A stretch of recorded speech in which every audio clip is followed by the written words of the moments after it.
I think I'm boring him a bit here by doing too much talking and not giving him enough attention.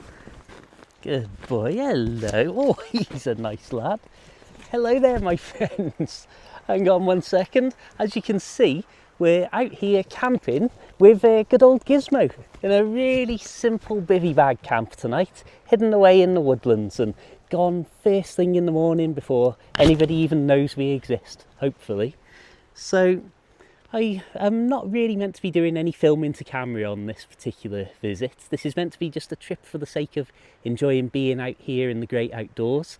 I fetched my gimbal to do some time-lapse videos, but unbelievably the weather's turned and it's gone so windy in places that I couldn't even put the gimbal down to leave it to film for half an hour and see the clouds and the magic rushing by in the distance. So I thought, let's talk to the camera while we're here with some time on our hands, even more than anticipated. And I suppose the topic really is, this is just how simple life can be. And I know I'm talking about wild camping here, and bivvy camping in particular. Sorry, I've got a really itchy nose from where he's licked me. And I suppose really, I've come out here, my backpack's weighed, I think, about 6.5 kilograms, including everything, including all the extra odds and ends I fetched for Gizmo, his little corkscrew that I used to tie him down to the ground, or rather tie his lead down to the ground rather than him, just in case he does see anything exciting that he thinks he wants to wander off and chase after into the woodlands. Right now you can see he's really settled in here. And how we normally sleep, I sleep in the main body of the bivvy, of course, and with this domed one, this is the Elpkit Elan, I absolutely love it. He's got that space in the dome itself where he can settle down, so I fetch a towel that I can clean him up with if he gets wet, and also then he can use that as a blanket if he needs it. Oh, lovely stuff. Right, my arm's really sore now. I don't know if you can see, but he's really nestled in against me now. He absolutely loves this, just to get cosy and comfy. And then once we're in there, seeing him really nestle into his little towel blanket, oh, it's half of the joy of the camping when I've got him here with me. So, oh, sorry lad. So as I was saying, I've come out with such minimal gear, and that's including fetching stuff for him. I've got water, his little travel bowl, and a little bit of food for him as well, and some extremely basic food for me, because as I say, this is a really simple overnight trip. We're hopefully only going to be out for maybe 10 hours maximum, including a couple of hours walking time, maybe even three plus hours of that time will be walking time. But given that the nights are already starting to draw in and we're here amongst some dense woodland, you can probably tell that it's really got dark very quickly. It's still not even 9 p.m. at the moment, and so coming out with just the absolute basics, a sleeping bag, a bivvy bag and a camping mat. If I was on my own, I'd say that and a bit of water would be pretty much all that I'd need. Maybe make sure you've got a bit of Kendal mint cake and classic supplies like that, but to be honest, if you were sleeping in a house, how often do you take a load of food upstairs with you to bed just in case? I know that's not really a fair example, but just trying to say that be sensible if you're packing for ultra light and ultra basic camping, and don't go out without any supplies. But ultimately, we can easily talk ourselves into thinking we need a lot more stuff, a lot more things than we actually do. And this is the reality of what I've really loved learning about over the course of this year, and from the very late winter or early spring period, getting into bivvy camping with even more basic a bivvy bag than this, just my Mountain Warehouse bivvy bag. It's like 25 quid. I don't know if it weighs 200 odd grams, like less than 300 or something. I'll put that up on the screen now, hopefully I'll remember. Gizmo's gone off exploring. 1 second, I need to change arms here. So as I was saying, it's already very dark here. By 10 p.m. it's going to be complete darkness at this particular point in the woods. And more importantly, I'm hoping by 10 p.m. I'll have been asleep for half an hour, and maybe even more importantly than that, hopefully Gizmo will have been asleep for half an hour. You can hear there's a few birds now with that final evening song, which has definitely got Gizmo's attention, I'll say that much. He's just started to get a little bit more restless, so wish me luck. But in all seriousness though, as I say, with it being so dark so early, it means that you don't really need to fetch loads of stuff. I mean, just having the light on to film this piece to camera, and I've got the light on very dimly, so I'm sorry if the video quality isn't great for this particular upload, but obviously I can't risk drawing a lot of attention to myself in a very dark woodland. Not only do I not want the bugs and flies and moths and things to congregate around me, but more chillingly, I don't want any human beings or anything scarier than a human being to find me. And so that's why I say that you don't need loads of stuff.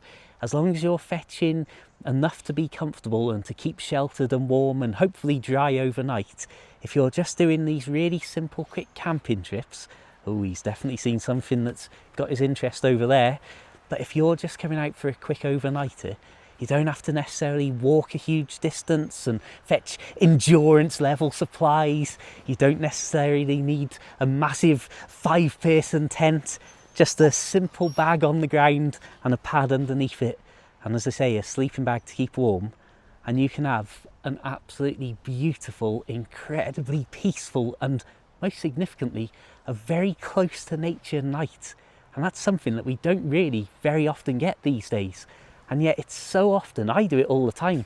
This year, as I've been really getting into solo stealth and wild camping, I've bought so many bits of kit and so many pieces and stoves and things like that. And as much as I love them all and I really enjoy having them and being able to take different kit out for different occasions, ultimately, I've been amazed at just how much use I've got out of my simple poncho tarp, which isn't even a proper branded one. It's one of these random brands from Amazon. I think that one my mum bought me as a gift, and my really simple Mountain Warehouse bivvy bag have been so frequently used, and yet they're the cheapest and simplest bits of kit that I own. And I think that that's something that can deter a lot of people when they think about going camping or going camping up a mountain and that sort of stuff. Obviously you've got to be sensible, obviously you've got to be prepared, especially if you're going up mountains and far away from where people might be around to help you out in an emergency. But it's also so easy to talk ourselves out of just getting out there and doing it. I mean, I think earlier this evening when I was thinking about coming out with Gizmo for the night, it was still so warm, the sun was beating down, and by the time we set out and headed up into the woods, it had become quite a breezy evening, and beyond even that, it actually started to get just that nice pleasant bit of chill in the air with the wind singing its way through the trees and the sun slowly starting to lose some of its intensity of the midday and later afternoon and evening, I don't know, punishment that it likes to dish out. Certainly has dished out plenty of punishment this year to Britain. So as I was saying though, it was so hot earlier on that I could have easily talked myself out of coming on this trip, but by just packing my bag and getting ready so that if it did cool off I could just go straight out without a second thought, meant that that's exactly what I did. And that's another thing, it's so easy to talk ourselves out of these simple, just perfect little beautiful experiences. I mean, look at this, I'm sat on the woodland floor with my lovely dog who I love and who loves me, and it's brilliant. Just this moment before we've even tried to go to sleep is fantastic. And it's so easy to talk ourselves out and to miss these moments of life. It's so easy to talk ourselves out of life. That's the way, that's what I'm trying to get at, I think, here. Sorry, I'm maybe not quite...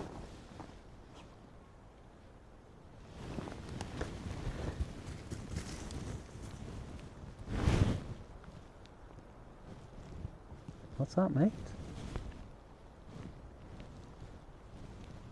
What's that, mate?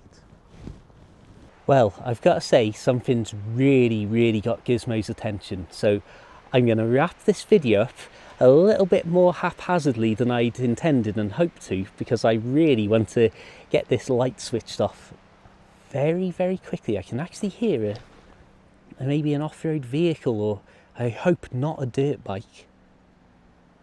So I'll be very careful here.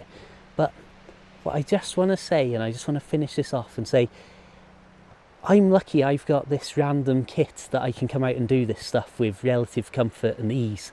But you don't even need to be doing these overnight trips. You can literally just come out and enjoy spending time and literally just fetch a seat or fetch a stool or something that you can sit in. I promise you, it's amazing just how much you can enjoy spending even 20 minutes sat down, not thinking about stuff, not looking at your phone. I just wish that I could make everybody experience and feel that sense of absolute calm and peace and nature. Admittedly, you can see Gizmo's really on high alert here. This is not quite the peaceful moment I wanted to end on, but I'm going to end on the simple statement of don't talk yourself out of some of life's simplest, most enjoyable, peaceful moments surrounded by nature. Uh-oh. Uh-oh. That's not good, is it, Gizmo? Right. You'll be pleased to know that that dramatic ending was actually quite humorous as it turned out. I believe I mistook a red light that was on a dog's collar or a dog's lead being walked through the woodlands for an off-road vehicle that had entered the woodlands for one reason or another. So anyway, I suppose I'll wrap this up and say a huge thank you to everybody for watching, and say if you want to support me, please consider being a PayPal supporter, a channel member, a Facebook subscriber, and so on. Just like some of my recent supporters: Rob, Hillybean, Reese W, Nick T, John D, Morbid Lydia, Lima Bean, Mr. Dave C, 1234, Art V, Thing, Terence S, Amber S, Julie R, Melissa S, Carol P, Kevin Y, Alice L, Jackie A, Sean B, Colin S, Elaine L, Kaz G, Rich A H, MV, James G, Zoe F, George B, and Sharon L H. Thank you very much, everybody. Until the next time, keep it bivvy, keep it interesting, have a fantastic day, and of course, my friends, farewell.